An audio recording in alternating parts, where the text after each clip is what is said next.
आप सभी का दीक्षांत आईएएस के ऑनलाइन यूट्यूब प्लेटफॉर्म पर मैं शंकर झा एनसीईआरटी के इस विशेष सत्र में स्वागत करता हूं। कल हम लोगों ने 7वीं कक्षा के एनसीईआरटी की क्लास शुरू की थी, जिसमें हम लोगों ने पर्यावरण के बारे में कुछ परिचय लेने का प्रयास किया था। उसमें 4-5 सेगमेंट हम लोगों ने देखा था कि पर्यावरण क्या है, पर्यावरण के प्रकार क्या होते हैं, पर्यावरण के घटक कौन कौन से हैं, और फिर उसमें परितंत्र क्या होता है और मानव पर्यावरण संबंध के बारे में कल हम लोगों ने अध्ययन किया था। आज 7वीं कक्षा के एनसीईआरटी का जो दूसरा टॉपिक है उस पर हम लोग चर्चा करने जा रहे हैं। और ये टॉपिक है, जैसे कल भी मैंने आपको बताया था, कि पृथ्वी के अंदर की चीज़ों को हमें समझना है। ये दूसरा टॉपिक है, पृथ्वी के अंदर। तो इसमें हम लोग चलेंगे।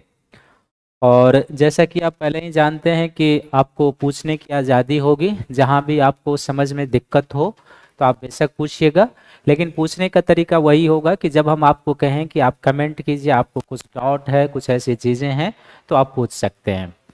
तो आइए हम लोग कक्षा कार्यक्रम को आगे बढ़ाते हैं। तो सबसे पहले आज का जो टॉपिक है पृथ्वी के अंदर, इस टॉपिक में हमें जानना क्या क्या है, इसका एक ऑल ओवर व्यू जान लीजिए। तो इसमें एक टॉपिक है पृथ्वी का आंतरिक भाग। आंतरिक भाग कहने का अर्थ है कि जिस धरातल पर हम लोग हैं, इस धरातल के अंदर, जैसे सपोज दैट ये मान लो कि ये पृथ्वी है, तो ये धरातल है जिस पर हम आप हैं। तो इस धरातल से जब हम लोग अंदर जाएंगे तो हमें किस तरह की दशाएं मिल सकती है, यानी कि किस प्रकार के रासायनिक पदार्थ हो सकते हैं, उनका घनत्व क्या हो सकता है, उनका प्रेशर क्या हो सकता है, उनका तापमान क्या हो सकता है, जब बड़े तौर पर हम लोग अध्ययन करते हैं। तो ये 7th क्लास का है तो उतना डिटेल से नहीं होगा, लेकिन फिर भी आपको जहाँ जरूरी लगे कि हमें ये चीज़ें जाननी है, आप कमेंट में कीजिएगा। तो एक पृथ्वी के इंटीरियर को जानेंगे, दूसरा चट्टान एवं खनिज जानेंगे, तीसरा जो रॉक साइकिल होता है उसके बारे में, कुछ जो पारिभाषिक शब्दावली है उसके बारे में, और कुछ जो तथ्यात्मक चीजें होती है उसके बारे में हम लोग जानेंगे। तो आइए सबसे पहले हम लोग पहले टॉपिक पर चलते हैं कि जो पृथ्वी का आंतरिक भाग है ये कैसा है, किस तरीके के बनावट का है, और हम इसे किस तरीके से समझें वो है। तो सबसे पहले क्या है कि पृथ्वी क्या है कि एक गतिशील ग्रह है। गतिशील ग्रह कहने का अर्थ है कि इसका सरफेस जो है वो चेंजेबल है। और सरफेस जो है वो चेंजेबल क्यों है, यानी कि इसका लिखा हुआ है कि इसके अंदर, यानी कि धरातल के अंदर और बाहर निरंतर परिवर्तन होते रहता है। यानी कि जो हम लोगों ने, और ये निरंतर परिवर्तन क्यों होते रहता है, तो आप इसको पिछले कक्षा से कोरिलेट कर सकते हो। क्योंकि हम लोगों ने पढ़ा है कि पृथ्वी पर जो स्थलाकृतियों का निर्माण होता है उसमें 2 बल कार्य करते हैं। एक बल पृथ्वी के अंदरूनी भाग से काम करता है जिसको हम लोग एंडोजेनेटिक फोर्स कहते हैं, और दूसरा पृथ्वी के ऊपर से काम करता है जिसको हम लोग एक्सोजेनेटिक फोर्स कहते हैं। तो चूंकि पृथ्वी गतिशील इसलिए है क्योंकि इसके अंदर और बाहर का जो एरिया है उसमें निरंतर चेंज होते रहता है। अंदर के चेंज होने के लिए इंटरनल फोर्स जो है वो रिस्पॉन्सिबल है, और बाहर पर जो चेंजिंग होता है उसमें इंटरनल और जो एक्सटर्नल फोर्स है दोनों का कंट्रीब्यूशन होता है। तो परिवर्तनशील है। पृथ्वी को जो है कई कंसेंट्रिक परतों में बांटा गया। कंसेंट्रिक का अर्थ होता है एक के बाद एक लेयर के रूप में बांटना। तो मूल रूप से क्या है कि पृथ्वी को 3 कंसेंट्रिक लेयर में बांटा गया है, जो आधुनिक दृष्टिकोण है पृथ्वी के संदर्भ में। तो जो 3 कंसेंट्रिक लेयर है, जो धरातल है, जिस धरातल पर हम लोग हैं, इस 0 किलोमीटर से लेके लगभग 35 किलोमीटर के थिकनेस का जो एरिया है, इसको हम लोग क्या कहते हैं, इसको हम लोग कहते हैं भूपर्पटी कहते हैं, या इसे हम लोग क्रस्ट कहते हैं।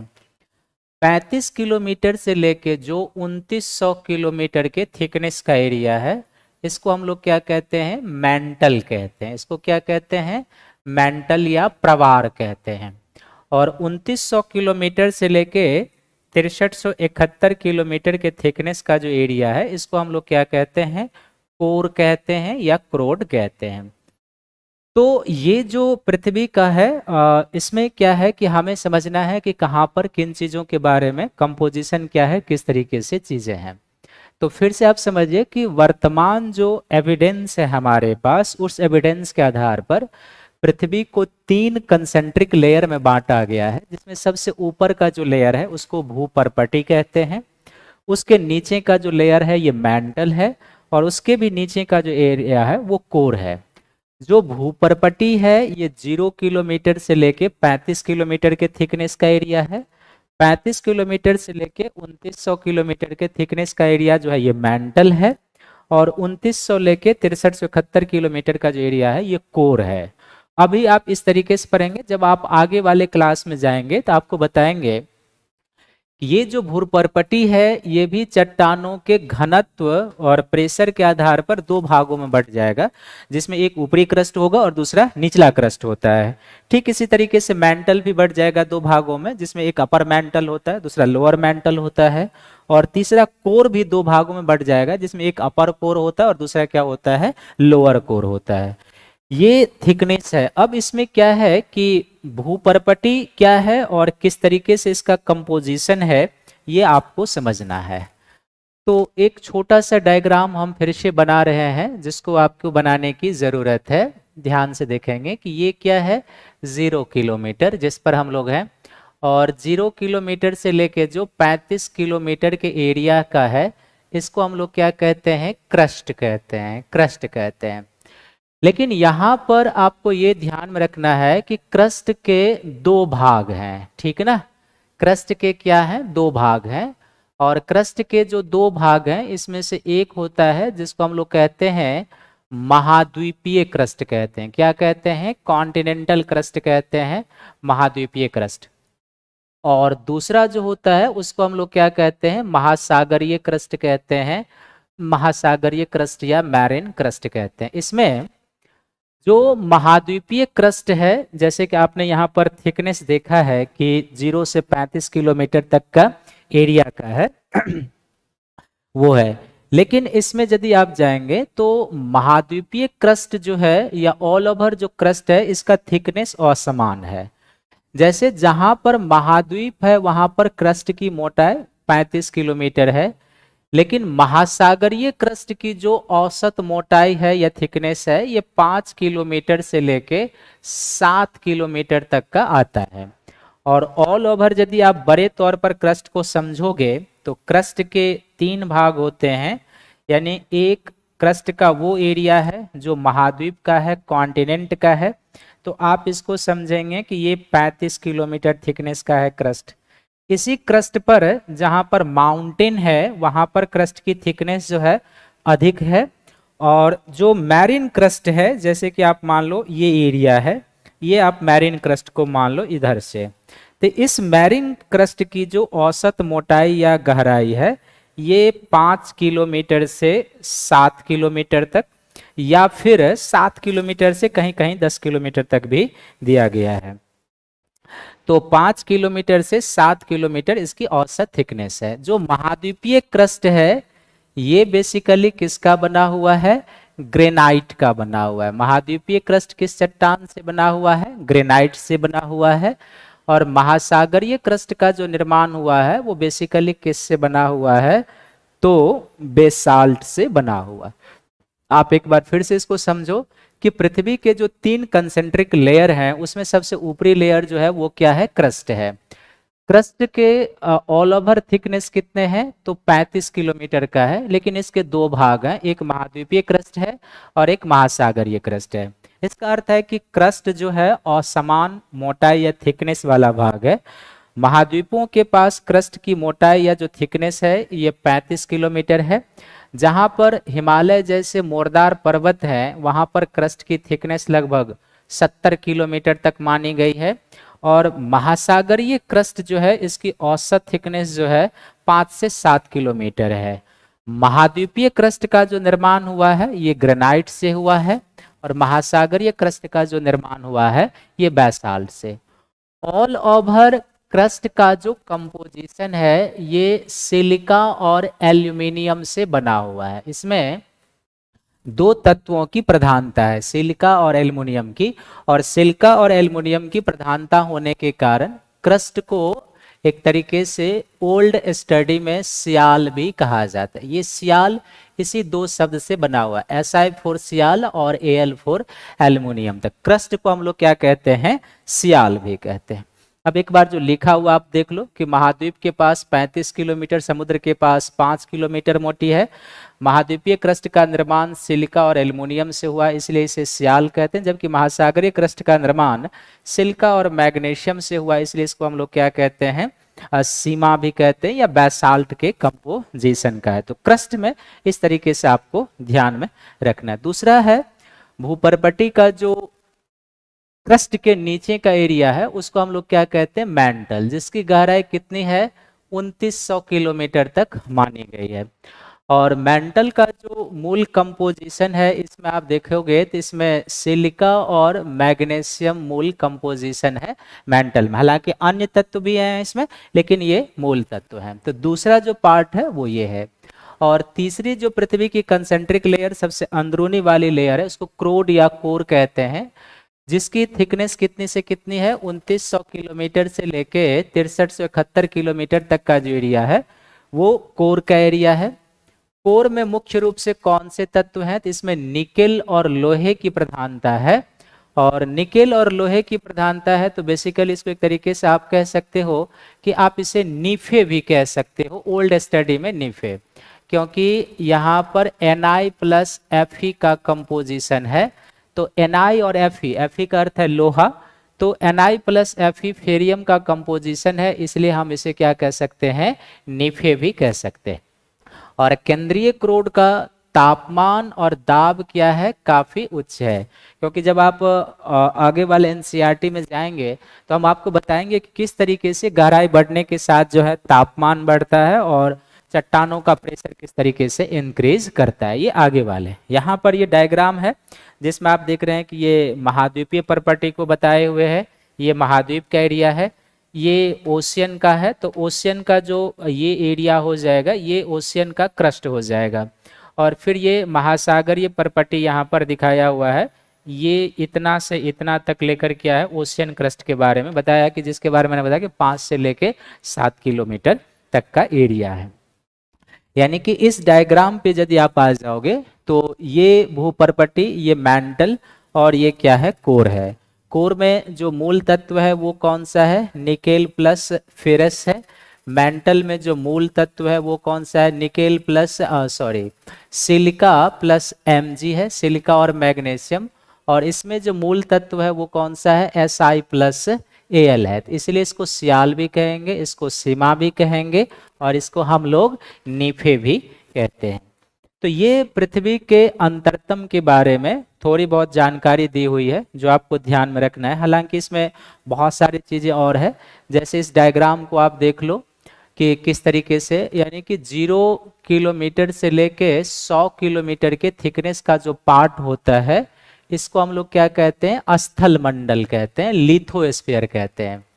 इस स्थल मंडल में वो 35 किलोमीटर तक का एरिया शामिल है जो क्रस्ट है, और चूंकि 100 किलोमीटर के थिकनेस का एरिया है, यानी कि इसके बाद जो 65 किलोमीटर के थिकनेस का एरिया होगा इसमें, ये मैंटल का पार्ट है, ऊपरी मैंटल का पार्ट है।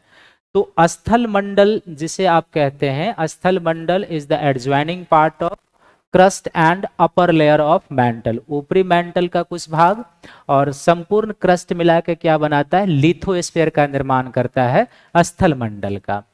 और उस स्थल मंडल के नीचे आप देख रहे होंगे कि ये लिखा हुआ है एस्थेनोस्फीयर है, इसको हम लोग दुर्बलता मंडल कहते हैं। बेसिकली थिकनेस का आधार पर आप देखोगे तो लगभग 100 किलोमीटर से लेके जो 200 किलोमीटर के थिकनेस का एरिया है इसको हम लोग क्या कहते हैं, दुर्बलता मंडल कहते हैं। ये भी अपर मैंटल का एरिया है, और अपर मैंटल में ये जो दुर्बलता मंडल है, बेसिकली यहाँ की चट्टानें दुर्बल हैं, कमजोर हैं, अर्ध प्लास्टिक अवस्था में है, सेमी लिक्विड के कंडीशन में है, इसलिए हम लोग इसे दुर्बलता मंडल कहते हैं। और ये जो दुर्बलता मंडल है बेसिकली मैग्मा चेम्बर है, मैग्मा का हाउस है, अर्थात ज्वालामुखी का जो विस्फोट होता है धरातल पर, जब ज्वालामुखी प्रकट होता है तो उस ज्वालामुखी का सोर्सेज जो है यही दुर्बलता मंडल है। तो ये दुर्बलता मंडल मैग्मा हाउस या मैग्मा चेंबर के रूप में जाना जाता है, जो वोल्केनिक मटेरियल का स्रोत है। और आगे चलकर आपको बताएंगे कि एक सिस्मिक वेव होता है, भूकंपीय तरंगे होती है। तो दुर्बलता मंडल का जो एरिया है इसको हम लोग जोन ऑफ लो वेलोसिटी का क्षेत्र भी कहते हैं। हम इसे जोन ऑफ लो वेलोसिटी का क्षेत्र क्यों कहते हैं? क्योंकि इस क्षेत्र में आने पर, यानी कि एस्थेनोस्फीयर में आने के बाद क्या होता है कि जो सिस्मिक वेव है पी और एस तरंग है, तो पी और एस तरंग के वेग में कमी आ जाती है, इसलिए हम लोग दुर्बलता मंडल को जोन ऑफ लो वेलोसिटी का क्षेत्र भी कहते हैं। उसके बाद आप ये देख रहे हैं कि यहाँ से पूरा मेंटल का एरिया, फिर आउटर कोर है, इनर कोर है, जो आगे जब आप क्लास में चलेंगे अपर क्लास में तो आपको बताएंगे। यहाँ तक सभी का क्लियर है? इसमें यदि आपके मन में कुछ पूछना है तो आप पूछ सकते हो। अभी तक जो आपने क्रस्ट के बारे में, जो मेंटल के बारे में, जो कोर के बारे में, छोटी सी टॉपिक ये बहुत बड़ा है, लेकिन 11th क्लास में जब आप जाएंगे तो इसके बारे में काफी डिटेल से आपको बताएंगे। जब हम पृथ्वी का आंतरिक संरचना का अध्ययन करने के लिए जाते हैं तो इसका एविडेंस होगा कि किन एविडेंसों के आधार पर पृथ्वी का आंतरिक संरचना का अध्ययन किया जाता है। इसमें कुछ डायरेक्ट एविडेंस होंगे, कुछ इनडायरेक्ट एविडेंस होंगे, उन सारे एविडेंस की एनालिसिस होगी कि ये क्या बताते हैं, और फिर उसके आधार पर आपको बताएंगे कि किस तरीके से पृथ्वी के अंतरतम के बारे में हमें जानकारी मिलती है। क्लियर है सभी का? कोई डॉट इसमें?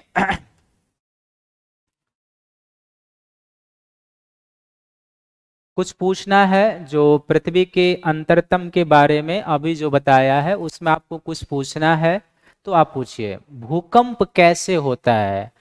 देखो, भूकंप हम आपको बता सकते हैं, लेकिन आप एक नए टॉपिक में जाएंगे तब पूछेगा। तो भूकंप बेसिकली क्या होता है कि भूकंप का अर्थ होता है, बड़े तौर पर आप जाओगे तो भूगर्भ के अंदर यानी पृथ्वी के नीचे जिस किसी गहराई में जाकर भूकंप की उत्पत्ति होती है, इसको हम लोग क्या कहते हैं? इस पॉइंट को हम लोग कहते हैं भूकंप मूल कहते हैं या फोकस कहते हैं। इसको क्या कहते हैं? भूकंप मूल या फोकस कहते हैं, ठीक ना? तो धरातल के नीचे जिस किसी गहराई पर, ये गहराई भी एक निर्धारित एरिया होता है, लेकिन अभी आप समझिए कि जिस किसी गहराई पर भूकंप की उत्पत्ति होती है उसे हम क्या कहते हैं? फोकस। बेसिकली यहाँ पर क्या होता है कि पृथ्वी के आंतरिक ऊर्जा का जो निष्कासन होता है, विमोचन होता है, उस आंतरिक ऊर्जा के निष्कासन से यहाँ पर भूकंप की उत्पत्ति होती है। जब यहाँ पर भूकंप की उत्पत्ति होती है पृथ्वी के आंतरिक ऊर्जा के निष्कासन से, तो यहाँ पर भूकंपीय तरंगे उत्पन्न होती है। और ये भूकंपीय तरंगे जब धरातलीय चट्टानों में प्रवेश करती है, तो भूकंपीय तरंगों के धरातलीय चट्टानों में प्रवेश करने के कारण क्या होता है कि सडन उसमें कंपन आता है। और सडन जो उसमें कंपन आता है उसी को हम लोग क्या कहते हैं? भूकंप कहते हैं। और पृथ्वी पर जहां पर ये भूकंपीय तरंगे सबसे पहले पहुंचती है उस बिंदु को हम लोग क्या कहते हैं? अधिकेंद्र कहते हैं या एपिसेंटर कहते हैं, अधिकेंद्र कहते हैं। तो नेहा झा जी, आप फिर से एक बार सुन लीजिए कि धरातल के नीचे जिस किसी गहराई पर पृथ्वी के आंतरिक ऊर्जा के निष्कासन से भूकंप की उत्पत्ति होती है, उस बिंदु को हम लोग भूकंप मूल, फोकस या हाइपोसेंटर कहते हैं। इस हाइपोसेंटर के पास पृथ्वी के आंतरिक ऊर्जा के निष्कासन से क्या होता है कि भूकंपीय तरंगे उत्पन्न होती है। ये जो भूकंपीय तरंगे उत्पन्न होती है, और यही भूकंपीय तरंगे जब धरातलीय चट्टानों में प्रवेश करती है तो इस शॉकवेव के कारण धरातलीय चट्टानों में सडन कंपन उत्पन्न होता है। उसी कंपन को हम लोग क्या कहते हैं? भूकंप कहते हैं। और जहां पर ये सिस्मिक वेव सबसे पहले पहुंचती है उसको हम लोग क्या कहते हैं? एपिसेंटर या अधिकेंद्र कहते हैं। फोकस और अधिकेंद्र जो होते हैं एक दूसरे से 90 डिग्री के कोण पे जुड़े होते हैं। क्लियर है सभी का? कोई डॉट?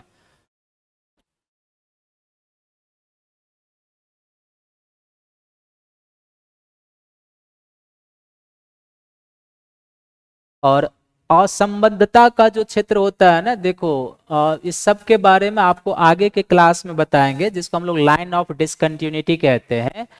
आपने जो असंबद्धता का क्षेत्र पूछा है, ये एक क्या होता है, इसकी विशेषता क्या होती है और क्या ये संदर्भित करता है, इसको आप ध्यान से सुन लो।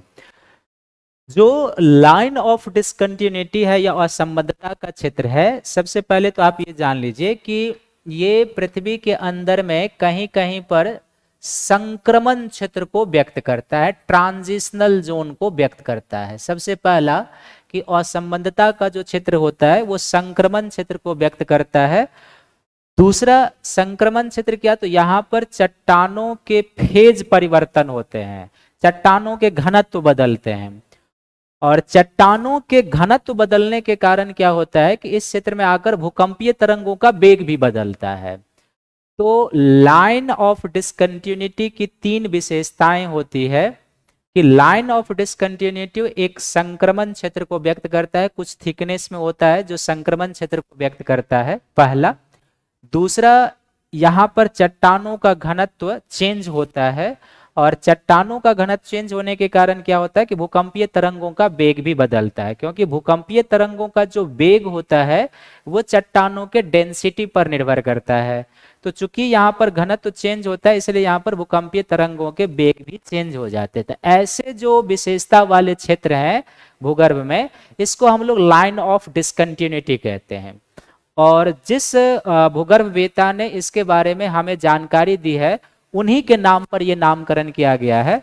तो भूगर्भ के अंदर हमें बोनार्ड या कोनार्ड की असंबद्धता मिलती है, मोहो की असंबद्धता मिलती है, रैपिटी की असंबद्धता मिलती है, गुटेनबर्ग की असंबद्धता मिलती है, लेहमैन की असंबद्धता मिलती है, और एक नया जो रिसर्च में आया है स्वैंगविन डिसकंटिन्यूटी कहते हैं, तो वो भी मिलती है। ये सब आगे आपको बताया जाएगा। क्लियर है? तो ये है, और ये लाइन ऑफ डिसकंटिन्यूटी की विशेषता, जैसे हम डायग्राम से भी बता देंगे आगे चलकर आपको। अभी हम लोग जिस चीज को पढ़े हैं उसमें कोई दिक्कत तो आप हमें बताइए। भूकंप मूल में क्या होता है जो कंपन करता है? भूकंप मूल में पृथ्वी की आंतरिक ऊर्जा का विमोचन होता है, एक तरीके से आप वाष्प ऊर्जा को हो, जो ऊर्जा वहां से निकलती है, कमजोर क्षेत्र होता है, तो भूगर्भ के अंदर जो संचित ऊर्जा है, जब उस क्षेत्र को वो ब्रेक करके निकलना चाहती है, तो वहां पर एक सिस्मिक वेव जनरेट होता है, that was called body wave कहते हैं, क्योंकि वो पृथ्वी के अंदर से होकर चलती है, इसलिए उसको बॉडी वेव कहते हैं। तो वहां पर बॉडी वेव की उत्पत्ति होती है। क्लियर है? अब आ जाओ चट्टान एवं खनिज। तो चट्टान एवं खनिज जो है, सबसे पहले तो आप समझिए कि चट्टान क्या है और चट्टान कितने प्रकार के होते हैं और इसकी क्या क्या विशेषताएं होती है, वो आप ध्यान से समझिए। तो पृथ्वी की भूपर्पटी अनेक प्रकार के चट्टानों से बनी हुई है। पृथ्वी की भूपर्पटी बनने वाले खनिज पदार्थ के किसी भी प्राकृतिक पिंड को हम लोग क्या कहते हैं? चट्टान कहते हैं। चट्टान विभिन्न रंग के हो सकते हैं, विभिन्न आकार के हो सकते हैं, विभिन्न गठन के हो सकते हैं। हमने इसमें उसी कंटेंट को लिया है जो मूल रूप से एनसीईआरटी में दिया हुआ है। तो चट्टान जो है ना, बेसिकली क्या है कि ये ठोस अवस्था में पाया जाता है। बिल्कुल आप सिंपल शब्दों में समझो कि जैसे कि मान लो कि ये है, हालांकि चट्टान आप शादी प्रकार के भी होते हैं। तो चट्टान जो होते हैं वो बेसिकली क्या होते हैं कि आप समझो कि ये खनिजों से बने होते हैं, और चट्टान जो होते हैं खनिजों से बने होते हैं, तो इसमें दो या उससे अधिक खनिजों का क्या होता है? कंपोजिशन होता है। जिन खनिजों के द्वारा चट्टान का निर्माण होता है, हम उसे चट्टान बनाने वाले खनिज कहते हैं, rock minerals, rock making minerals कहते हैं। तो चट्टान का जो निर्माण होता है दो या उससे अधिक खनिज या रासायनिक तत्वों से होता है। जो खनिज चट्टान का निर्माण करते हैं, हम उसे चट्टान बनाने वाले खनिज कहते हैं। और फिर जो ये चट्टान होते हैं विभिन्न रंग के हो सकते हैं, क्योंकि चट्टान का रासायनिक कंपोजिशन अलग होगा, जैसा उसका रासायनिक कंपोजिशन होगा उसी तरीके से उस खनिज का कलर होगा। तो प्रत्येक चट्टान जो होते हैं उनके रंग अलग होंगे, जैसे यहाँ पर उनका आकार अलग हो सकता है, उनका गठन अलग हो सकता है, उसका जो टेक्सचर होता है वो अलग हो सकता है। अब उत्पत्ति के आधार पर जो होता है, चट्टान तीन प्रकार के होते हैं। एक आग्नेय चट्टान होता है, एक अवसादी चट्टान होता है, एक कायांतरित चट्टान होता है, या इसी को हम लोग क्या कहते हैं, रूपांतरित चट्टान कहते हैं, रूपांतरित चट्टान। तो उत्पत्ति के आधार पर जो होता है, चट्टानें तीन प्रकार की होती है। एक आग्नेय चट्टान है, एक अवसादी चट्टान है, और एक कायांतरित या रूपांतरित चट्टान है।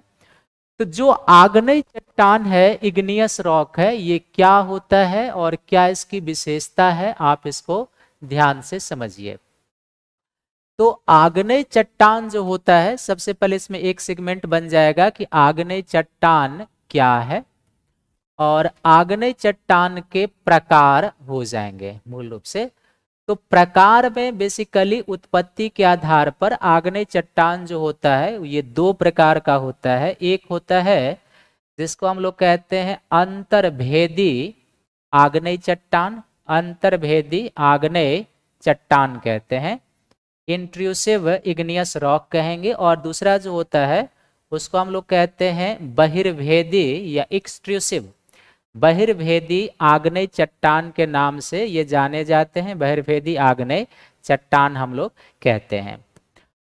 तो आग्नेय चट्टान जो है बेसिकली इसका निर्माण किससे होता है, तो आग्नेय चट्टान का निर्माण होता है मैग्मा के ठंडा होने से। मैग्मा के किससे होने से, मैग्मा के ठंडा होने से आग्नेय चट्टान का निर्माण होता है। और मैग्मा के ठंडा होने से क्या है, तो मैग्मा का ठंडा होकर जब ये ठोस रूप में आ जाता है, ठोस रूप में, तो हम इसे क्या कहते हैं, इग्नियस रॉक कहते हैं। ठीक है, तो आग्नेय चट्टान जो है और इसका स्रोत क्या है, तो आप ध्यान से देखो। जैसे अभी आपको पृथ्वी की आंतरिक संरचना बता रहे थे एक डायग्राम के माध्यम से, और उसमें मैंने आपको बताया था कि भूगर्भ में जो लगभग 100 किलोमीटर से लेके 200 किलोमीटर के बीच का एरिया है, इसको हम लोग क्या कहते हैं, दुर्बलता मंडल कहते हैं। और यही दुर्बलता मंडल जो है बेसिकली इसको और किस नाम से जानते हैं, तो इसको मैग्मा चैम्बर कहा जाता है, मैग्मा चैम्बर कहा जाता है, या मैग्मा हाउस कहते हैं। अब आपके मन में आएगा कि ये मैग्मा क्या है, तो बेसिकली मैग्मा जो है ये चट्टानों का जो पिघलित रूप होता है, molten form of rock is called magma. हालांकि इसका केमिकल कंपोजिशन होता है, लेकिन अभी आपको याद रखना है कि चट्टानों का जो द्रव रूप होता है, जो चट्टानों का मोल्टेन फॉर्म होता है, उसको हम लोग मैग्मा कहते हैं। तो ये मैग्मा जो है, दुर्बलता मंडल का जो मैग्मा है, इसी मैग्मा का या तो धरातल के नीचे ठंडा होकर ठोस रूप धारण कर लेने से, या फिर धरातल पर आकर ठंडा होकर ठोस रूप धारण कर लेने से जिस चट्टान का निर्माण होता है, उस चट्टान को हम लोग क्या कहते हैं, इग्नियस रॉक कहते हैं। और जो आग्नेय चट्टानें होती है, हम इन्हें प्राइमरी रॉक कहते हैं, प्राथमिक रॉक कहते हैं। और प्राथमिक रॉक कहते हैं तो प्राथमिक रॉक क्यों कहते हैं, क्योंकि सबसे पहले आग्नेय चट्टान का ही निर्माण हुआ। आपको सुनकर बड़ा आश्चर्य लगेगा, या हो सकता है आपको पता भी हो कि पृथ्वी अपने उत्पत्ति काल में द्रव अवस्था में थी, और द्रव अवस्था से ये ठोस अवस्था में आई है। इधर द्रव अवस्था में होने का अर्थ है कि वो मोल्टेन अवस्था में था, मैग्मा फॉर्म में था। तो चूंकि गर्म पृथ्वी के ठंडा होने से सबसे पहले आग्नेय चट्टान का ही निर्माण हुआ है, इसलिए हम लोग उसको क्या कहते हैं, प्राइमरी रॉक कहते हैं। आग्नेय चट्टान जो होते हैं जनरली जीवाश्म रहित होते हैं, इसमें जीवाश्म फॉसिल्स नहीं पाए जाते हैं, और ये एक सॉलिड रूप में आ जाते हैं। तो इसमें लेकिन आग्नेय चट्टाने जो होते हैं पैटर्नल रॉक की श्रेणी में आते हैं, पैतृक चट्टान भी हम इसे कहते हैं। पैतृक चट्टान इसलिए कहते हैं क्योंकि अन्य दो चट्टान, जो रूपांतरित चट्टान है और अवसादी चट्टान के निर्माण में आग्नेय चट्टान का भी योगदान होता है, इसलिए हम लोग आग्नेय चट्टान को पैटर्नल रॉक कहते हैं। पैटर्नल रॉक कहने का अर्थ है कि जैसे बताया कि आग्नेय चट्टान का जब अपक्षय होगा, अपर्दन होगा, तो उससे प्राप्त मटेरियल अवसादी चट्टान को मिलेगा और अवसादी चट्टान बनेंगे। और आग्नेय चट्टान का ताप और दाब के प्रभाव से रूपांतरण भी होता है, तो उसे हम मेटामॉर्फिक रॉक की श्रेणी में भी रखते हैं। तो ये ध्यान में रखना है, ये विशेषता है। और इग्नियस रॉक जो होते हैं वो अत्यधिक खनिजीकृत होते हैं। संसार के अधिकांश खनिज जो होते हैं वो आग्नेय चट्टान में ही पाए जाते हैं। क्लियर है यहां तक? अब है कि हम अंतर्वेदी चट्टान किसको कहेंगे और बहिर्वेदी आग्नेय चट्टान किसको कहेंगे। तो आप ध्यान से देखो, इस डायग्राम के थ्रू आप समझो कि अंतर्वेदी आग्नेय चट्टान किसको कहेंगे और बहिर्वेदी आग्नेय चट्टान किसको कहेंगे। ये जो 100 किलोमीटर से लेके 200 किलोमीटर तक का क्षेत्र है, ये जो मैग्मा हाउस है यहाँ पे, तो यहां से जब गर्म और हल्की मैग्मा ऊपर उठती है, लेकिन अगर मैग्मा में इतनी क्षमता ना हो, इतनी ताकत ना हो कि ये स्थल मंडल के 100 किलोमीटर के थिकनेस वाले भाग को ब्रेक करके बाहर निकल सके, तो मैग्मा क्या होगा, धरातल के नीचे ही विभिन्न आकृतियों में जम जाता है। और जब मैग्मा धरातल के नीचे ही विभिन्न आकृतियों में जम जाता है, उससे जो स्थलाकृति बनती है वो आग्नेय चट्टान कहलाता है। जैसे ग्रेनाइट जो है एक आग्नेय चट्टान का उदाहरण है। ग्रेनाइट क्या है? आग्नेय चट्टान का उदाहरण है। तो फिर से आप एक बार समझो कि जब दुर्बलता मंडल का मैग्मा गर्म होकर राइज करता है, ऊपर की ओर उठता है, लेकिन अगर उसमें उतनी ताकत ना हो, क्षमता ना हो कि इस 100 किलोमीटर के थिकनेस के लिथोस्फेरिक प्लेट को तोड़कर बाहर निकल सके, तो ये मैग्मा धरातल के नीचे ही ठंडा होकर ठोस रूप धारण कर लेगा। और इस ठोस रूप को ही हम लोग क्या कहते हैं, इंट्रूसिव रॉक कहेंगे, आंतरिक आग्नेय चट्टान कहेंगे। जैसे ग्रेनाइट एक आंतरिक आग्नेय चट्टान का एग्जाम्पल है। साथ ही साथ क्या होता है कि ये मैग्मा जब धरातल के नीचे ठोस होकर विभिन्न आकृतियों में जमता है, तो इससे क्या होता है कि कई प्रकार की आंतरिक स्थलाकृति का निर्माण होता है, जिसमें आप कहोगे कि आंतरिक स्थलाकृतियां जो बनती है, तो जैसे बैथोलिथ है, लिपोलिथ है, लाइपोलिथ है, फाइकोलिथ है, डाइक है, सिल है, सीट है, ये सभी इंट्रूसिव टोपोग्राफी का एग्जाम्पल माना जाता है। बहिर्वेदी चट्टान किसको कहेंगे? तो बहिर्वेदी चट्टान कहेंगे कि जब मैग्मा गर्म और हल्की होकर ऊपर उठता है, और अगर इस मैग्मा में ताकत अधिक है और ये मैग्मा यदि स्थल मंडल के 100 किलोमीटर के थिकनेस वाले भाग को ब्रेक करके धरातल पर प्रकट हो जाता है, और धरातल पर प्रकट होकर ये ठंडा होकर ठोस रूप धारण कर लेता है, तो इससे जो निर्मित स्थलाकृतियां बनेंगी, चट्टानें बनेंगी, उसको हम लोग क्या कहते हैं, बहिर्वेदी आग्नेय चट्टान कहते हैं। जैसे बेसाल्ट जो है बहिर्वेदी आग्नेय चट्टान का एग्जाम्पल है। बेसाल्ट क्या है? बहिर्वेदी आग्नेय चट्टान का एग्जाम्पल है। तो फिर से आप समझ लीजिए कि बहिर्वेदी आग्नेय चट्टान जो है वह है जब दुर्बलता मंडल का मैग्मा गर्म और हल्की होकर ऊपर उठता है, और ऊपर उठने के क्रम में यदि वो लिथोस्फीयर जो है 100 किलोमीटर के थिकनेस का है, अगर वो उसको ब्रेक करके धरातल पर प्रकट होता है, तो धरातल पर प्रकट होने के बाद धीरे धीरे क्या होगा, मैग्मा वायुमंडल के संपर्क में आएगा। वायुमंडल के संपर्क में आने के कारण क्या होगा, धीरे धीरे उसका तापमान कम होता जाएगा।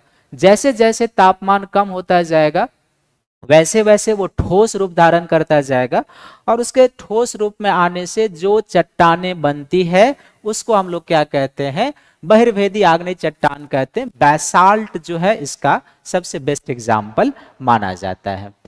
तो आग्नेय चट्टान क्या है ये आपने जान लिया। आग्नेय चट्टान की विशेषता क्या है ये आपने जान लिया। आग्नेय चट्टान के प्रकार को जान लिया। एक अंतर्वेदी आग्नेय चट्टान होता है, एक बहिर्वेदी आग्नेय चट्टान होता है। अंतर्वेदी आग्नेय चट्टान क्या होता है, उसका एग्जाम्पल कौन है, और बहिर्वेदी आग्नेय चट्टान कौन है, उसका एग्जाम्पल कौन है, ये आपने जान लिया है। तो आंतरिक और बहिर्वेदी, इसमें कोई डॉट है किसी को तो पूछ सकता है, नहीं तो हम आगे बढ़ेंगे। आग्नेय चट्टान में यदि आपको कोई दिक्कत है तो आप पूछ सकते हैं। आग्नेय चट्टान में यदि किसी को कोई दिक्कत है तो वो पूछ सकता है। दूसरा जो चट्टान है वो क्या है, अवसादी चट्टान है। इंग्लिश में हम लोग इसको क्या कहते हैं, सेडिमेंट्री रॉक कहते हैं, अवसादी चट्टान कहते हैं। मैग्मा और लावा में क्या अंतर है, मैग्मा द्रव रूप है और उसी मैग्मा का जब ठोस में रूपांतरण होता है तो वो लावा, धरातल पर प्रकट होने के बाद वो लावा के फॉर्म में आता है। तो मैग्मा का द्रव रूप जो है वो यानी द्रव रूप जो है वो मैग्मा है, जब धरातल पर प्रकट होगा उससे तापमान और वाष्प विलीन हो जाएगा धीरे धीरे ठोस में, उसको लावा कहते हैं हम लोग। अब आप पूछिए क्या पूछना है।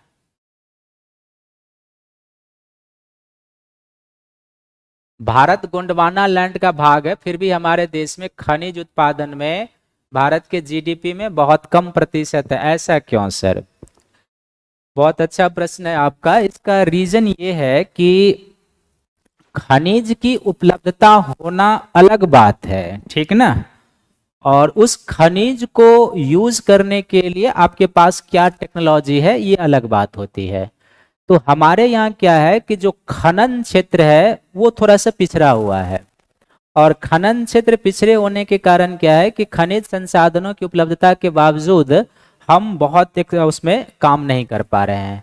तो पोटेंशियल है हमारे यहाँ, लेकिन खनिज के उत्खनन से संबंधित जो सीमाएं हैं उसके लिए जो टेक्नोलॉजी होनी चाहिए, जो मानव संसाधन होना चाहिए, जो संस्थागत चीजें होनी चाहिए, वो थोड़ा सा कम है। इसलिए हमारे पास जो उपलब्ध खनिज है वो हम उसका यूज नहीं कर पा रहे, लेकिन आने वाले समय में आप उसको एक भंडार खनिज के रूप में जानिए, वो जरूर आपको मिलेंगे।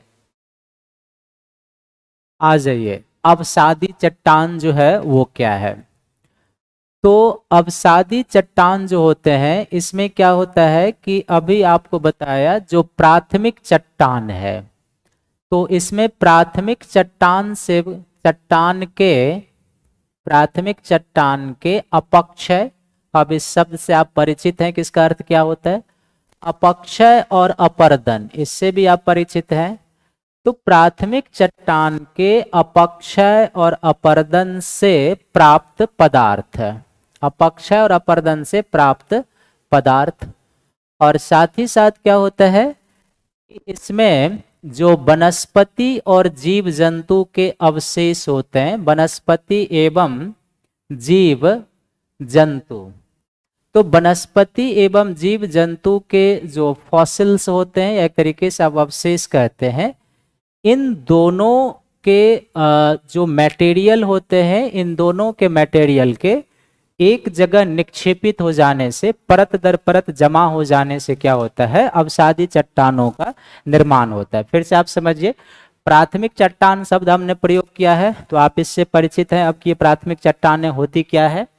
तो प्राथमिक चट्टान के अपक्षय और अपरदन से प्राप्त पदार्थ, और साथ ही वनस्पति और जीव जंतु के अवशेषों से प्राप्त पदार्थ, ये पदार्थ जब वर्षा जल के द्वारा, पवन के द्वारा एक स्थान से ले जाकर दूसरे स्थान पर डिपॉजिट किया जाता है और परत दर परत उसको डिपॉजिट कर देते हैं, तो इस प्रकार के डिपॉजिशन से जो चट्टानें बनती है उसको हम लोग क्या कहते हैं? अवसादी चट्टान कहते हैं, सेडिमेंट्री रॉक कहते हैं। जाहिर सी बात है कि ये जो अवसादी चट्टानें होंगी इसकी कुछ विशेषताएं हो जाएगी। तो अवसादी चट्टान की जो पहली विशेषता होती है कि इन चट्टानों में क्या होता है,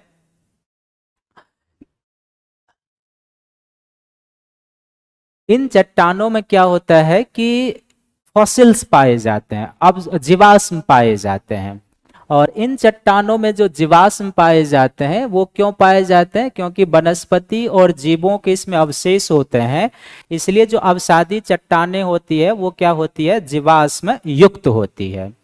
तो पहला जो अवसादी चट्टान की विशेषता हो गई वो क्या हो गई कि अवसादी चट्टानें जो होती है वो क्या होती है? जीवाश्म युक्त होते हैं, जीवाश्म युक्त होते हैं। दूसरी इसकी विशेषता होती है कि अवसादी चट्टानों में जो होता है वो हमें जीवाश्म खनिज की प्राप्ति होती है। अवसादी चट्टान से ही किसकी प्राप्ति होती है? जीवाश्म खनिज की। जीवाश्म खनिज कहने का अर्थ हुआ कि इसी चट्टान से हमें कोयले की प्राप्ति होती है, इसी चट्टान से हमें जो पेट्रोलियम होता है, पेट्रोलियम की प्राप्ति होती है, और पेट्रोलियम और प्राकृतिक गैस अधिकांश मामलों में एक साथ मिलते हैं, तो इसलिए आप कह सकते हैं कि इस चट्टान से हमें प्राकृतिक गैस की भी प्राप्ति होती है। चूंकि अवसादी चट्टानें जीवाश्म युक्त होती है, तो इसलिए क्या होता है कि इसमें जीवाश्म खनिजें मिलते हैं।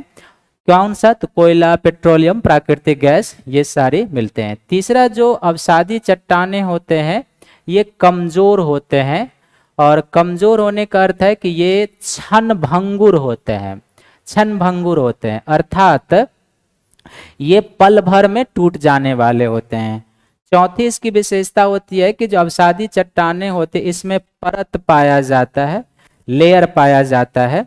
पांचवी इसकी विशेषता होती है कि अवसादी चट्टानों में क्या होता है? जोर पाया जाता है, नोड पाया जाता है, जोर पाया जाता है। क्योंकि ये लेयरीकरण से बनता है, एक लेयर बिछा, दूसरा लेयर बिछा, तीसरा लेयर बिछा, तो इस तरीके से क्या होता है कि इसमें जोर पाया जाता है और परत भी पाया जाता है। तो ये अवसादी चट्टान की विशेषता है, और इस तरीके से जो है अवसादी चट्टान बनते हैं। अवसादी चट्टान भी उत्पत्ति के आधार पर कई प्रकार के होते हैं, ठीक ना। एक यांत्रिक अवसादी चट्टान होता है, एक रासायनिक अवसादी चट्टान होता है, एक जैविक अवसादी चट्टान होता है। तो जब आप जाएंगे आगे वाले क्लास में तो आपको बताएंगे, लेकिन अभी आप लिख सकते हैं कि उत्पत्ति के आधार पर, छोटे तौर पर अभी आप समझ लीजिए, उत्पत्ति के आधार पर अवसादी चट्टान भी 3 कैटेगरी में यहां पर आपको बता रहे हैं, आगे और डिटेल से बताएंगे। उत्पत्ति के आधार पर एक होता है जिसको हम लोग कहते हैं यांत्रिक अवसादी चट्टान, यांत्रिक अवसादी चट्टान होता है, यांत्रिक अवसादी चट्टान। दूसरा जो होता है उसको हम लोग कहते हैं रासायनिक अवसादी चट्टान, यानी रासायनिक प्रक्रिया से निर्मित अवसादी चट्टान। और तीसरा जो होता है उसको हम लोग कहते हैं जैविक अवसादी चट्टान, जैविक प्रक्रिया से निर्मित अवसादी चट्टान। तो अभी ये है, और आप ये समझ लीजिए कि ये जो अवसादी चट्टानें होते हैं, जैसे बालुका पत्थर है, चूना पत्थर है, ये अवसादी चट्टान के जो है ये बेस्ट एग्जाम्पल माने जाते हैं। तो अवसादी चट्टानें क्या है, ये कैसे बनते हैं, और अवसादी चट्टानों की विशेषता क्या होती है, और उत्पत्ति के आधार पर अवसादी चट्टानें जो अभी आपको बताए हैं 3 तरीके के, ये आपको समझ में आया। और अवसादी चट्टान का जो एग्जाम्पल बताया कि जैसे बालुका पत्थर है जिसको आप सैंडस्टोन कहते हैं, चूना पत्थर है जिसको आप लाइमस्टोन कहते हैं, ये अवसादी चट्टान के बेस्ट एग्जाम्पल हैं। तो अवसादी चट्टान क्या है, कितने प्रकार के होते हैं, क्या इसकी विशेषता होती है, ये सभी का क्लियर है। कहीं कंफ्यूजन है तो आप लिख सकते हैं प्रश्न, आपके चैट को मैं अभी देख रहा हूं, अभी आप पूछेंगे तो हम आपको बताएंगे।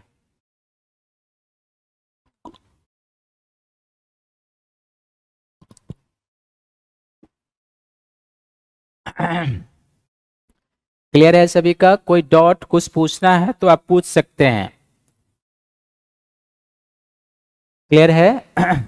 अवसादी चट्टान में क्या यहाँ पर लिखा हुआ उसके बनने का प्रोसेस है। जो प्राइमरी रॉक है उसका जब अपक्षय होता है और अपर्दन होता है तो उससे जो मटेरियल मिलता है, अब प्राइमरी रॉक क्या है मैंने ये बताया है अभी, उससे प्राप्त मटेरियल, और दूसरा है कि वनस्पति और जीवों के जो अवशेष होते हैं इससे जो प्राप्त मटेरियल होता है, जब पवन के द्वारा एक जगह लेयरिंग करके उसको जमा कर दिया जाए, वर्षा जल के द्वारा जमा कर दिया जाए, तो इस प्रक्रिया में जो चट्टानें निर्मित होती है उसको हम लोग क्या कहते हैं, अवसादी चट्टान कहते हैं। अवसादी चट्टानों की कुछ विशेषता हमने यहाँ पर बताई है, और अवसादी चट्टान उत्पत्ति के आधार पर अभी आपको केवल टाइप्स बता दिए हैं कि यांत्रिक चट्टानें होती है, रासायनिक चट्टानें होती है, और जैविक चट्टानें होती है।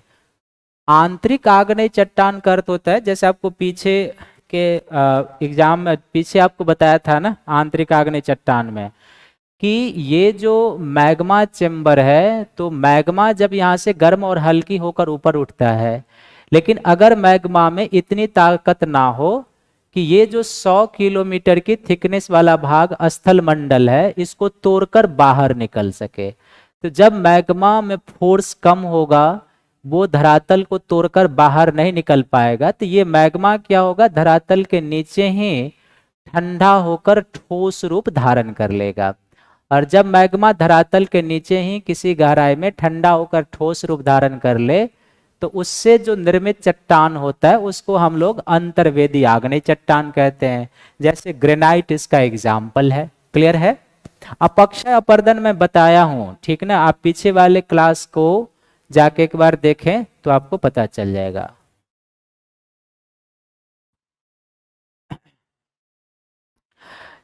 क्लियर है? अब जो तीसरा चट्टान है वो क्या है? रूपांतरित चट्टानें हैं। रूपांतरित चट्टानें, तो रूपांतरित चट्टानें कैसे बनती है ये आप ध्यान से देखेंगे।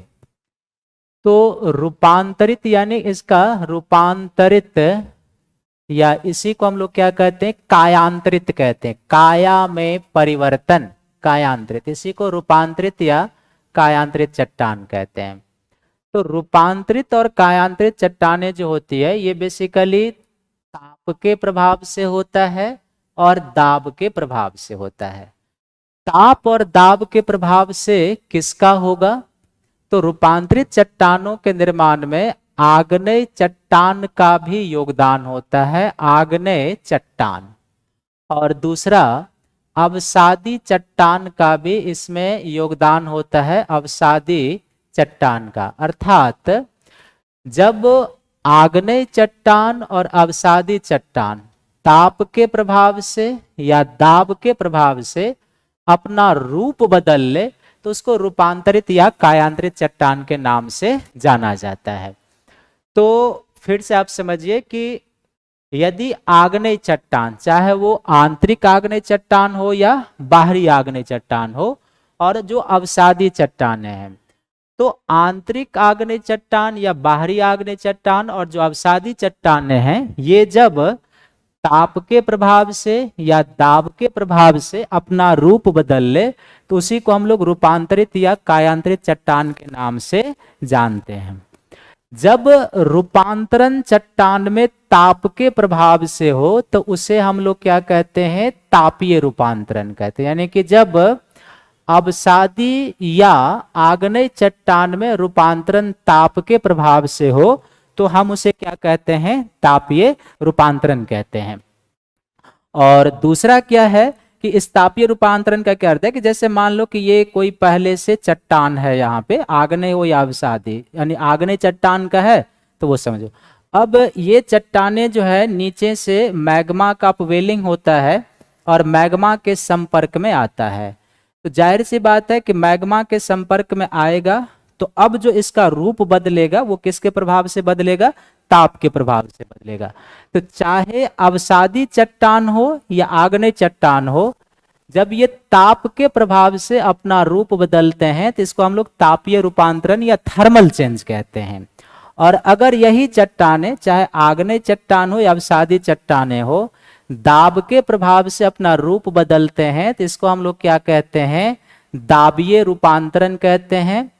दाबीय रूपांतरण कहते हैं। हालांकि दाबीय रूपांतरण में कुछ ना कुछ ताप का भी योगदान होगा। कैसे?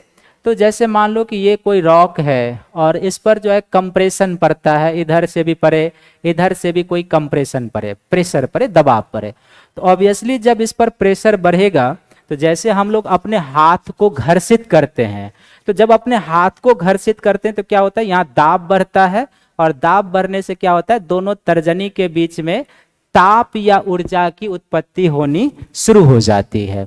तो इसलिए क्या होगा कि जब प्रेशर बढ़ेगा तो प्रेशर बढ़ने के क्रम में कुछ न कुछ तापमान का भी उत्पन्न होना है। लेकिन मूल रूप से ये जो रूपांतरण होता है इसको हम लोग क्या कहते हैं? दाबीय रूपांतरण कहते हैं। इसको डायनेमिक चेंज के नाम से जाना जाता है। तो तीसरे प्रकार का जो चट्टान है उसको हम लोग क्या कहते हैं? रूपांतरित चट्टान कहते हैं या कायांतरित चट्टान कहते हैं।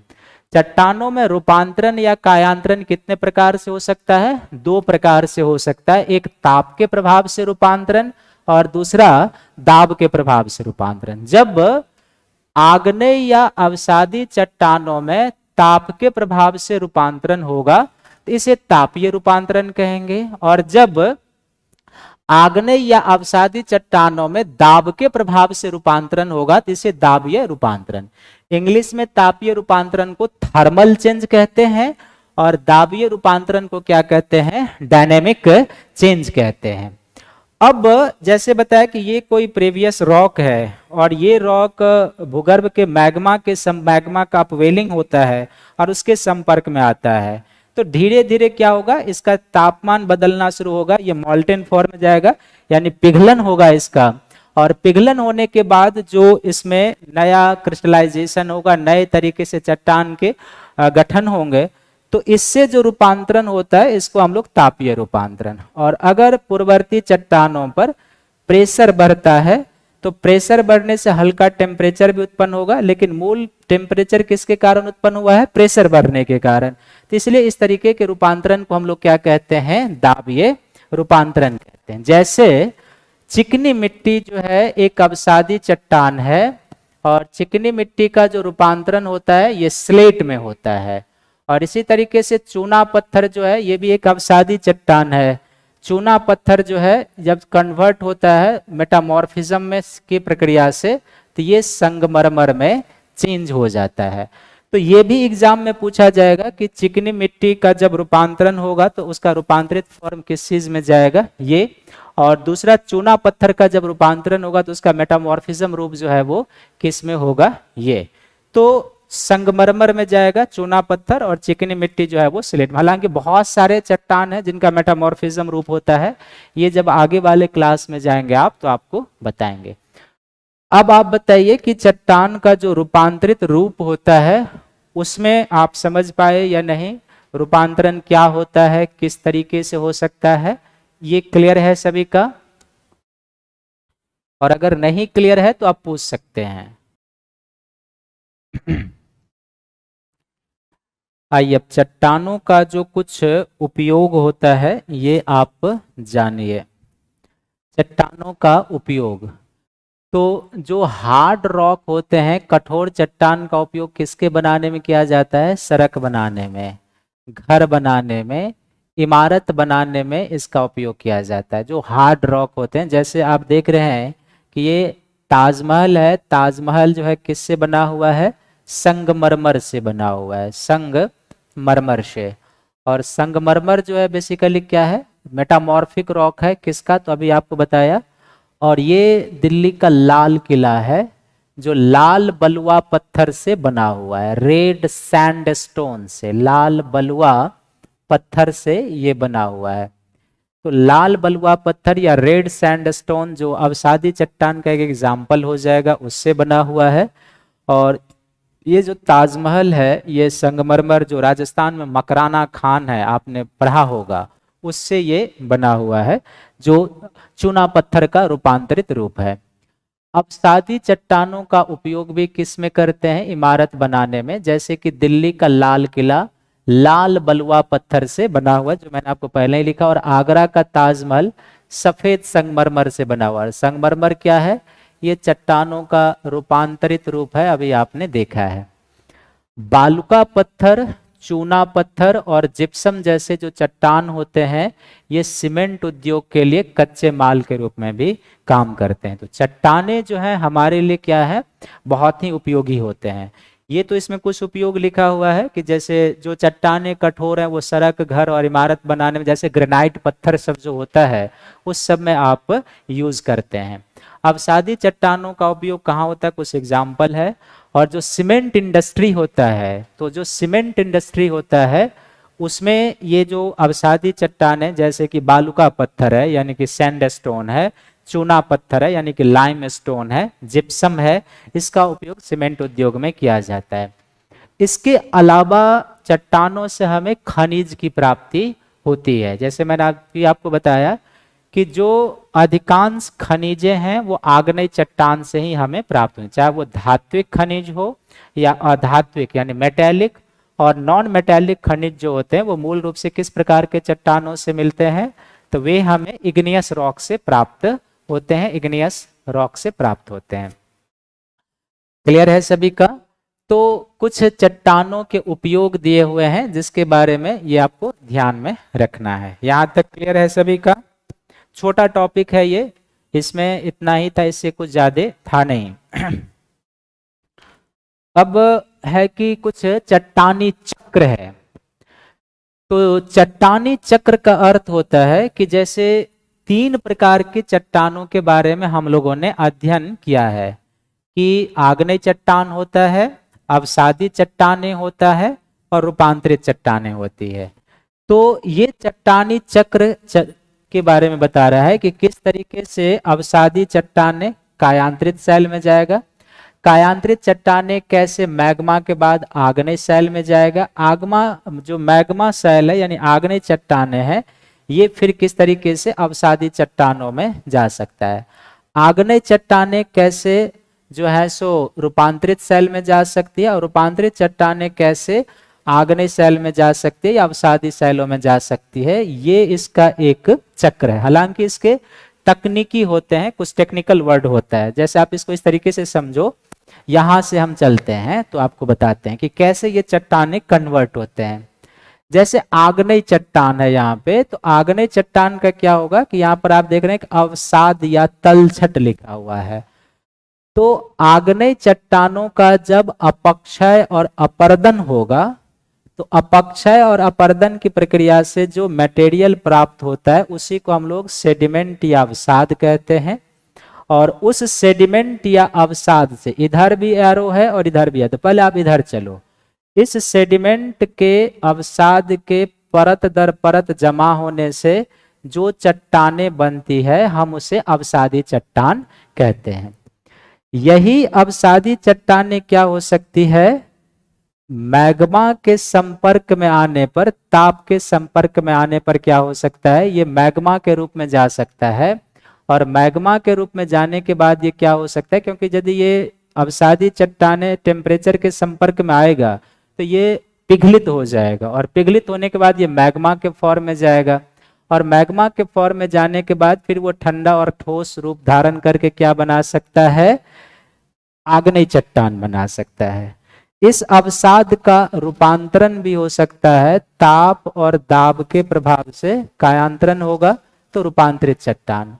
और रूपांतरित चट्टानों में भी यदि ये मैग्मा के संपर्क में आता है तो ये मेल्ट होके टेम्परेचर के संपर्क में आता है, तो टेम्परेचर के प्रभाव से मेल्ट होके ये मैग्मा के फॉर्म में जाएगा और मैग्मा फिर से ठंडा ठोस रूप धारण करके आग्नेय चट्टान में आ जाएगा।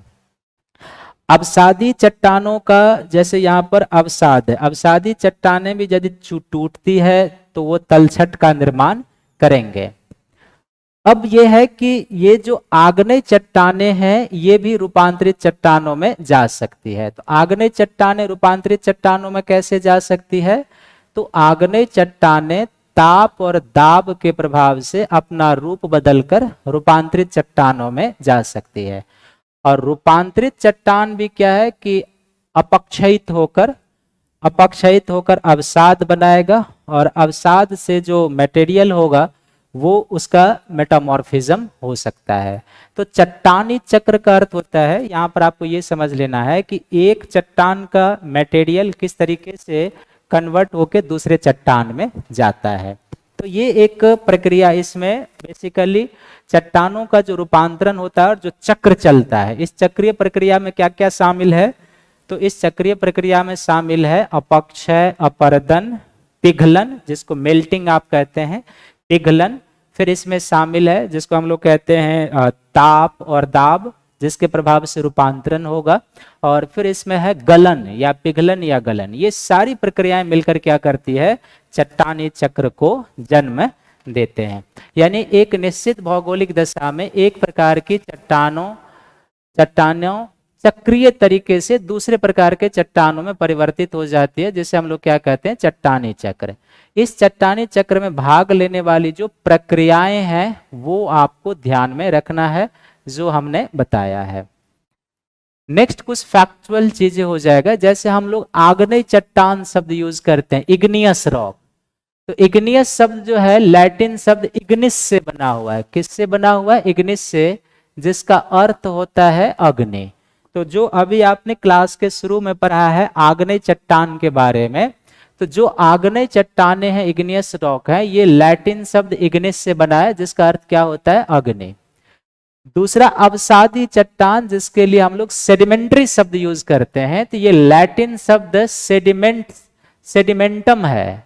सेडिमेंट्री जो है ये लैटिन शब्द सेडिमेंटम है, जिसका अर्थ क्या होता है, स्थिर होता है। फिर मेटामॉर्फिक रूपांतरण, तो ये ग्रीक वर्ड है। मेटामॉर्फिक क्या है, ग्रीक शब्द, जिसको ग्रीक शब्द मेटामॉर्फस, जिसका अर्थ है रूप परिवर्तन, काया का परिवर्तन। तो मेटामॉर्फिक जो हम लोग यूज करते हैं शब्द, ये ग्रीक वर्ड मेटामॉर्फोस है, जिसका अर्थ होता है रूप परिवर्तन, काया का बदल जाना। और जीवाश्म, फॉसिल्स, चट्टान की परतों में दबे मृत पौधे एवं जंतुओं के अवशेष को हम लोग क्या कहते हैं, जीवाश्म कहते हैं। ये जीवाश्म किस प्रकार के चट्टानों में पाए जाते हैं, ये जीवाश्म हमें मिलते हैं जो अवसादी चट्टाने होते हैं उसमें हमें मिलते हैं। तो ये कुछ है जो टेक्निकल वर्ड है, उसका क्या अर्थ है ये, जैसे इग्नियस, लैटिन शब्द इग्निस से बना है, जिसका अर्थ अग्नि होता है यानी आग। सेडिमेंट्री, लैटिन शब्द सेडिमेंटम से बना है, जिसका अर्थ है स्थिर। मेटामॉर्फिक जो है वो ग्रीक शब्द मेटामॉर्फोस से बना है, जिसका अर्थ है रूप परिवर्तन, काया का बदल जाना। और जीवाश्मिक चट्टानें होती है, यानी कि जब चट्टानों के लेयर में मृत पौधे और जंतुओं के अवशेष मिलते हैं, वो क्या कहते हैं, फॉसिल्स के रूप में जाना जाता है। कहना मुश्किल है कि लैटिन और ग्रीक, क्योंकि अधिकांश जो प्रारंभिक भूगोल बेता हुए अर्लियर ज्योग्राफर, वो या तो ग्रीक विद्वान थे और उस समय लैटिन भाषा चलता था। तो इसलिए आप कह सकते हो, जो आप प्रारंभ में ज्योग्राफी का अध्ययन करने वाले विद्वान को देखोगे तो या तो ये यूनान के होते थे या फिर कुछ वेस्टर्न कंट्री के होते थे, इस तरीके से। नहीं, लैटिन वर्ड एग्जाम में नहीं पूछेगा, लैटिन वर्ड एग्जाम में नहीं पूछेगा, लेकिन उसका अर्थ आपको पता होना चाहिए। ये एग्जाम में नहीं पूछेगा, लेकिन अर्थ जरूर आपको पता होना चाहिए। कुछ फैक्ट इन फैक्ट है, उसको भी समझ लीजिए, तथ्यात्मक। विश्व की सबसे गहरी खान कहाँ पर पाई जाती है, दक्षिण अफ्रीका में स्थित है, जिसकी गहराई जो है 4 किलोमीटर तक है। यहाँ पर दक्षिण अफ्रीका में जो सोने और हीरे की खानें हैं, वो क्या है कि सबसे अधिक गहरी मिलती है। विश्व में सबसे अधिक गहरी खान यहीं पर तो दक्षिण अफ्रीका में स्थित है, जो 4 किलोमीटर गहरी है। तेल की खोज में इंजीनियरों ने 6 किलोमीटर की गहराई तक की खुदाई की है, यानी कि धरातल के सरफेस से 6 किलोमीटर तक नीचे। पृथ्वी के केंद्र तक पहुंचने के लिए आपको समुद्र की सतह पर 6000 किलोमीटर की गहराई तक खोदना होगा। यानी कि इसको आप इस तरीके से समझिए कि जैसे ये क्रिस्टल रॉक है, ये सागर का रॉक है, ये इस पर मान लीजिए आप सागर है, ठीक ना, तो ये मैरिन क्रस्ट हो गया। अब यदि आपको पृथ्वी के बिल्कुल अंदरूनी पार्ट तक पहुंचना है, कहां तक पहुंचना है, पृथ्वी की गहराई तक खोदना है। तो पृथ्वी की गहराई तक खोदना है तो आपको कहां तक पहुंचना होगा, यानी कि इसका लाइन का अर्थ ये है कि ये जो सागर का नितल है, इस सागर के नितल से जब आप ड्रिल करते जाएंगे तो पृथ्वी की जो त्रिज्या 6371 किलोमीटर है, यहां तक आने के लिए लगभग आपको कितनी ड्रिल करनी होगी, 6000 किलोमीटर की गहराई तक ड्रिल करनी होगी, तभी आप इस पॉइंट तक पहुंच सकते हैं, जो संभव नहीं है। तो तेल की खोदाई के लिए 6 किलोमीटर की गहराई तक, और दक्षिण अफ्रीका में जो सोने हीरे की खानें हैं, ये 4 किलोमीटर तक गहरी खोदी गई है। क्लियर है सभी का, कोई डाउट? देखो, साउथ अफ्रीका अफ्रीका के अन्य देशों महादेश की तुलना में उसकी स्थिति ठीक है, लेकिन केवल सोने और चांदी की उपलब्धता से कोई मुल्क अमीर हो जाएगा ये संभव नहीं है, ठीक ना। अफ्रीका महाद्वीप, सबसे बड़ी बात है कि अफ्रीका महाद्वीप गोंडवाना लैंड का भूखंड होते हुए भी वहां पर कोयले और लोहे की कमी है तो हर एक कुछ देशों में उपलब्ध है, लेकिन अफ्रीका महाद्वीप के पिछड़ेपन का जो भौगोलिक कारण है वो हम आपको बताते हैं। सबसे पहला कारण जो है कि अफ्रीका महाद्वीप एक गोंडवाना लैंड का भूखंड होते हुए भी उस महाद्वीप में कोयला और लोहे की उपलब्धता कम है। और आप जानते हैं कि कोयला और लोहा जो है कोर इंडस्ट्रियल एरिया है, किसी भी उद्योग के विकास के लिए लोहे की आवश्यकता होती है। और कोयला जो है प्रारंभ से लेकर अब तक जो है सो एक की रोल प्ले करते आ रहा है औद्योगिकरण में। तो इन दोनों खनिज की कमी है अफ्रीका महाद्वीप में। दूसरी बात क्या है कि अफ्रीका महाद्वीप की जो तटीय संरचना है वहां पर प्राकृतिक बंदरगाहों का विकास कम हो, क्योंकि जो अफ्रीका का एक तरीके से ज्योग्राफिकल स्ट्रक्चर है या भूगर्भिक संरचना है वो प्राकृतिक बंदरगाहों के लिए अनुकूल नहीं है। तो वो भी एक कारण है जो अफ्रीका महाद्वीप के देश जो है गरीब हैं।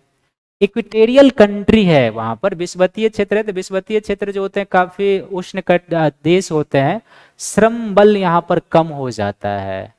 तो बहुत सारे कारण है, केवल आपके पास सोना और चांदी ही है तो आप अमीर हो जाएंगे ऐसा नहीं होता है। उसका खनन होना चाहिए, उसके व्यापार के लिए बंदरगाहों से आपको फैसिलिटी मिलनी चाहिए, औद्योगिकरण को बढ़ावा देने के लिए लोहा और कोयला होना चाहिए, ये आप ध्यान में रखेंगे। इग्नियस से बिल्कुल, आग्नेय चट्टान भी मेटामॉर्फिक होते हैं, आग्नेय का भी रूपांतरण होता है सौरभ कुमार जी, इग्नियस का भी रूपांतरण होता है। जैसे गैब्रो जो है आग्नेय चट्टान है वो मेटामॉर्फिक करके सरपेंटाइन में बदल जाता है, बिल्कुल आग्नेय का भी रूपांतरण होगा। मैंने पहले भी बताया है कि आग्नेय और अवसादी दोनों का रूपांतरण होता है। नितल बता दो, नितल तो बताया ना कि जैसे कि एक सतह होता है, भारत के संदर्भ में समझो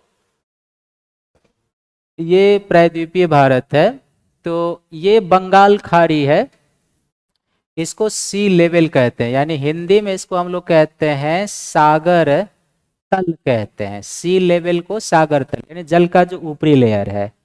और ये जो बंगाल की खाड़ी में ये सी है, समुद्र का जल है, लेकिन इस जल के नीचे जो बंगाल खाड़ी की चट्टाने हैं इसको हम लोग क्या कहते हैं, नितल। नितल जो है मैरिन फ्लोर है, ये क्या है बेसिकली सागर का जो फ्लोर है उसको हम लोग नितल कहते हैं, और ये जो एसएल है ये सागर तल कहलाता है, सी लेवल कहलाता है।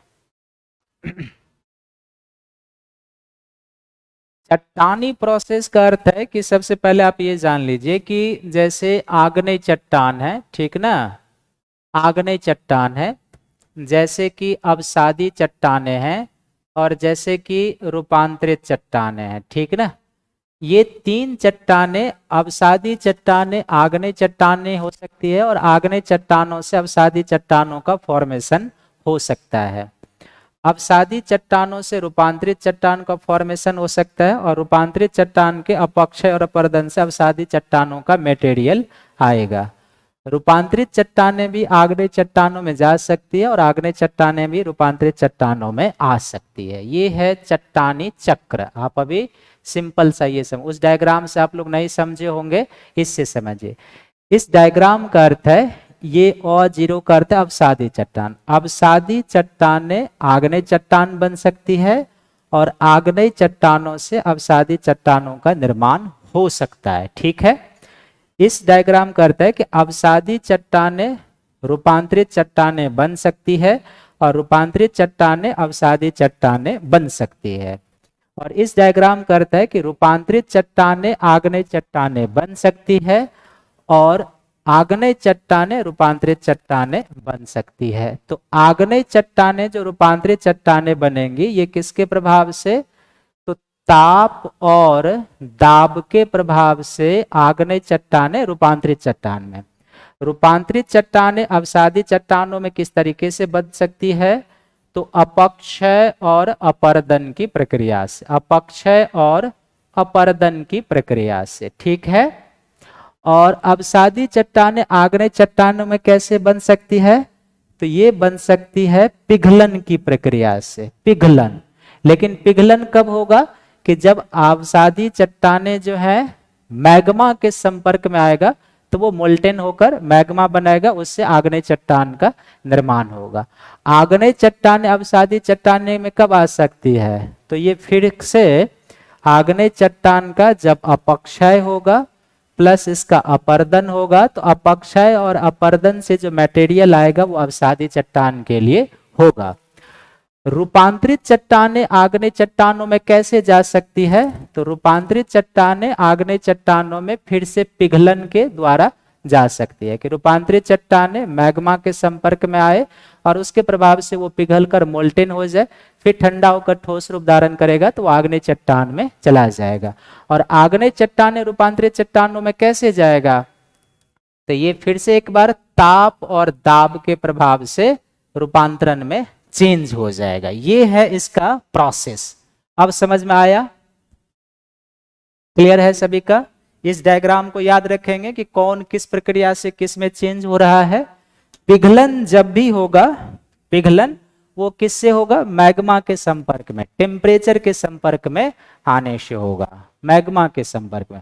तो ये आपको याद रहेगा, अ फॉर अवसादी, आ फॉर आग्नेय और रूपांतरित, कौन किस प्रक्रिया से कन्वर्ट हो रहा है ये आपको ध्यान में रखना है। क्लियर है अब सभी का?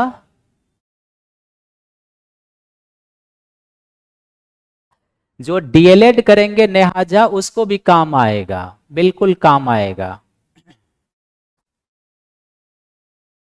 अब समझ में आ गया चट्टान कैसे रूप बदलेंगे? तो चलो सभी को थैंक्स है, धन्यवाद है। कल आपसे मुलाकात होगी, कल तीसरे चौथे टॉपिक में आपसे मिलेंगे। तो कल का जो टॉपिक होगा वो आप एक बार देख लो, जिसको आप एनसीईआरटी से एक बार स्टडी करके आओगे। तो कल का जो टॉपिक होगा हम लोगों के डिस्कशन का वो कौन सा हो जाएगा, तो हमारी बदलती पृथ्वी और वायु, ये तीसरा और चौथा टॉपिक जो है कल हम लोग डिस्कशन करेंगे। ये कल का टॉपिक, ये कल का टॉपिक है। तो सभी को थैंक्स है, धन्यवाद है, गुड नाइट भी है। कल मिलेंगे आप लोगों से।